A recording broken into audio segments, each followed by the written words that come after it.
संविधान में आदिवासी कन्या। आज आपण बघतोय की अमरावती जिल्ह्यामध्ये एक आदिवासी कुटुंब राहतंय आणि त्या आदिवासी कुटुंबामधलं म्हणजेच माझाच समाज, त्या कुटुंबामधली एक मुलगी, त्या मुलीची निर्गुण हत्या करण्यात आली।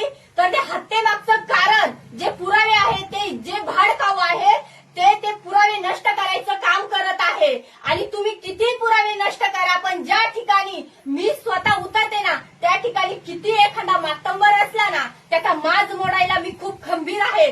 कारण की याच्यामध्ये एका आईची लेक गेलेली आहे, एका भावाची बहीण गेलेली आहे आणि त्याच्या मागे ह्या माऊलीचा नवरा देखील गेलेला आहे। ही सुद्धा हत्याच झालेली आहे। पण इथल्या पोलीस प्रशासन असेल, इथले गावगुंड असेल, इथले राजकारणी जे असतील, त्या भाडखावांना मला एकच सांगायचं आहे, जोपर्यंत या परिवाराला न्याय मिळणार नाही तोपर्यंत मी शांत बसणार नाही। माझा पूर्ण महाराष्ट्रामधला जो आदिवासी समाज आहे, ज्या संघटना असतील, जे ग्रुप असतील, त्यांना सुद्धा मला एक आव्हान आहे।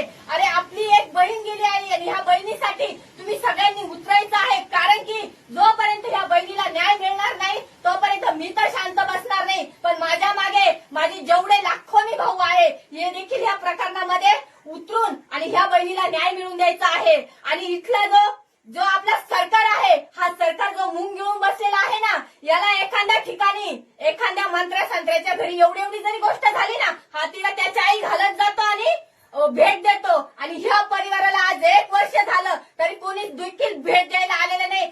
आज ह्या माऊलीचे मिस्टर जाऊन आज 7वा 8वा दिवस आहे, परंतु इडं दोघं मायलेका सोडून तिसरा व्यक्ती कोणीच नाहीये।